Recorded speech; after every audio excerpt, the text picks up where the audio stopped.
संजना काम की तलाश में बड़े शहर में आई थी क्योंकि गांव में उसकी माँ बाप के पास खेती बाड़ी नहीं थी, तो अपनी सहेली के साथ कानपुर आ गई। कानपुर में उसकी सहेली और उसके हस्बैंड एक जूते की फैक्ट्री में काम करते थे। वैसे तो उसकी सहेली उसको लेकर कानपुर आ गई थी, लेकिन कई जगह काम की तलाश में गई, लेकिन उसको काम नहीं मिला। एक दिन अचानक उसको एक काम का ऑफर आया कि उसको एक बड़े आदमी के घर में 24 घंटे रहना है और खाना पीना बनाना है। सैलरी भी अच्छी थी, तो उसने हाँ कर दिया और झट से उस मालिक के पास पहुंच गई। मालिक उस बिल्डिंग में अकेला रहता था। उसकी बीवी बच्चे बेंगलुरु में एक दूसरे घर में रहते थे। मालिक अभी 25 से 26 साल के होंगे और संजना की उम्र 21 साल थी। संजना के लिए सब कुछ ठीक हो गया था। उसको रहने के लिए ठिकाना भी मिल गया था। संजना अब उस मालिक के यहाँ पर काम करने के लिए चली जाती है, पर संजना के पास पहनने के लिए कपड़े भी नहीं थे, तो उस मालिक ने मालकिन की मिक्सी और कुछ टी शर्ट भी दे दी। अब रात हो गई थी, तो खाना खाकर वह सो जाते हैं। सुबह हुई तो संजना ने चाय बनाई और मालिक को देते हुए बोली, मालिक खाने में क्या खाओगे? तो मालिक थोड़ा मुस्कुराते हुए संजना की ओर देखने लगा। संजना टी शर्ट में थी, तो एकदम कमाल की लग रही थी। टी शर्ट के अंदर संजना के सब कुछ दिख रहा था, क्योंकि संजना ने टी शर्ट के नीचे कुछ भी नहीं पहना था, इसलिए संजना के तरबूज उठे उठे दिखाई दे रहे थे। और संजना ने नीचे फ्रॉक पहन रखा था, जिससे उसके घुटने के बीच का भाग साफ साफ दिखाई दे रहा था। मालिक बार बार उसकी ओर देख रहे थे। मालिक का नाम संजय और संजय की बीवी से कुछ खास नहीं बनती थी, इसलिए वह बेंगलुरु में ही काम करते थे। वह रंगीन मिजाज के थे और कभी कभार बार वगैरह में भी चले जाते थे, लेकिन उनको ऐसी नौकरानी मिलने के बाद उनका दिल खुश हो गया, इसलिए उन्होंने संजना के लिए ढेर सारे कपड़े ला दिए। संजना यह बात नोटिस कर रही थी कि मालिक उसकी तरफ कुछ ज्यादा ही मेहरबान हो गए हैं। मालिक सुबह 10 बजे तक सोते रहते और संजना उनको चाय बनाकर दे आती, तो मालिक संजना को अपने पास बैठा लेता और उसकी पीठ पर हाथ रखकर उसको शाबाशी देता। संजना भी जवान थी, तो उसका मन मालिक की तरफ ज्यादा जाने लगा और वह खुश रहने लगी, क्योंकि उसे अच्छा खाना पीना मिल रहा था, तो उसका चेहरा एकदम गुलाब की तरह हिलने लगा था।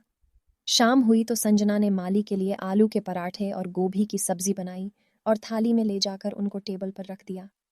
मालिक साहब टीवी में बिजी थे और कई रोमांटिक मूवी देख रहे थे। अचानक मालिक का ध्यान संजना की ओर गया, क्योंकि संजना खाना लेकर आई थी, तो वह बोला, संजना बैठ जाओ। तो संजना वहीं पर पास में पड़ी चेयर पर बैठ गई।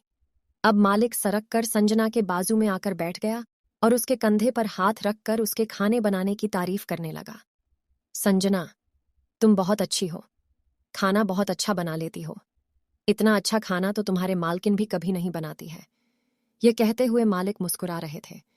तो मालिक, आप इसलिए मालकिन के पास थोड़ा कम जाते हो, संजना ने मालिक से कहा।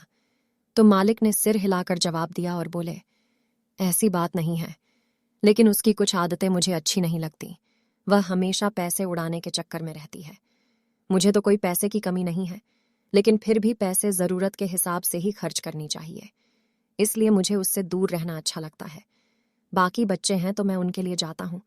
संजना जवान थी और वह समझदार भी थी।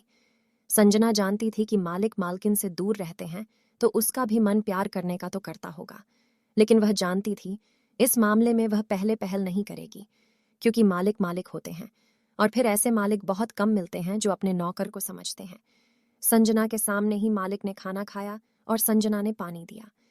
मालिक के पानी पीने के बाद मालिक एक पल के लिए उदास हो गए। रात के 10 बजने वाले थे, तो मालिक अपने बेड पर लेते थे।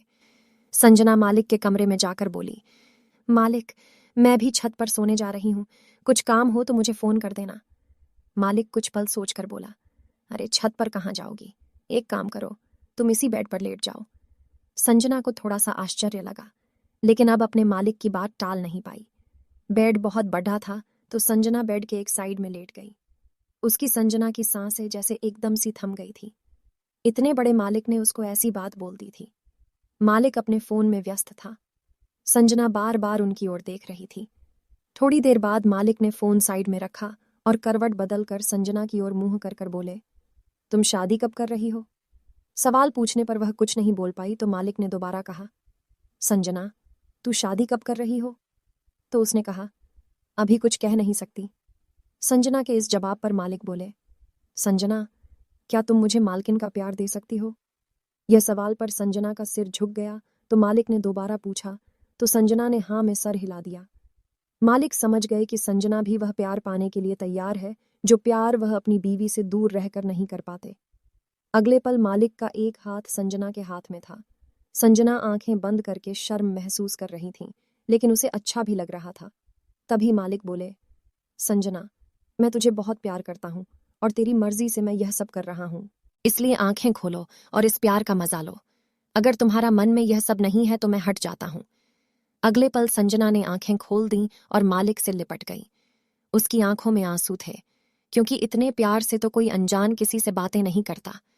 मालिक समझ गए थे, इसलिए उसके आंसू आ गए हैं।